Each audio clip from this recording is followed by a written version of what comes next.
बुलढाणा अनैतिक संबंधांना अडसर ठरत असलेले 37 वर्षीय महिलेने मित्राच्या मदतीने प्रियकराच्या बापाला दगडाने ठेचून खून केला।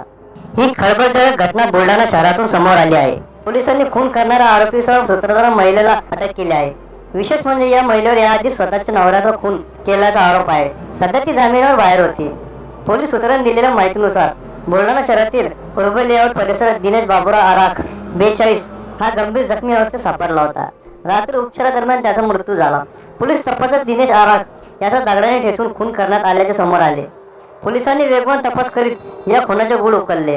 पोलिसांनी दिलेल्या माहितीनुसार मृतक दिनेश आराख यांना 2 मुले आहेत। त्यातील 23 वर्षीय निलेश आराख याचे गारण परिसरातील विधवा महिला नीला गजानन खरोकर 37 हिच्याशी 2 महिन्यापासून संबंध जुळले होते आणि दररोज यांच्या भेटीगाडी वाढत चालल्या होत्या। त्यामुळे परिसरात त्यांच्याबद्दल उलटसुलट चर्चा सुरू होत्या। यातच या संबंधाची माहिती मृतक दिनेश आराख यांना कळल्याने माझ्या मुलाचे आयुष्य बरबाद करू नको अशी समज त्यांनी महिलेला दिली। दिनेश आराख यांचे महिलेसोबत भांडण झाले होते।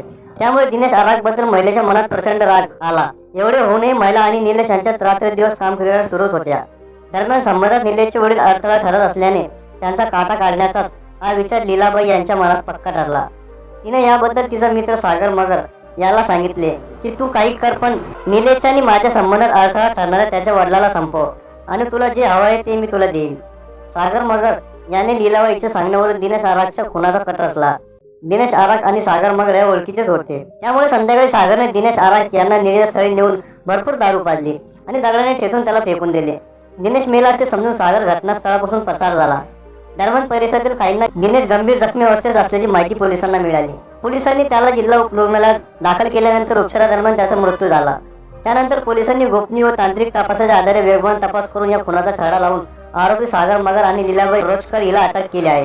बघा, पोराचं भलं होण्यासाठी बाप तडफड करत होता। त्याला अशा संबंधापासून दूर ठेवून त्याचं भविष्य व्यवस्थित पाहण्यासाठी या बापाला स्वतःचा जीव गमवावा लागला। म्हणून असे संबंध ठेवण्यापूर्वी पुढे काय होईल याचा तरी विचार करावा, आपल्या घरच्यांचा तरी विचार करावा। धन्यवाद।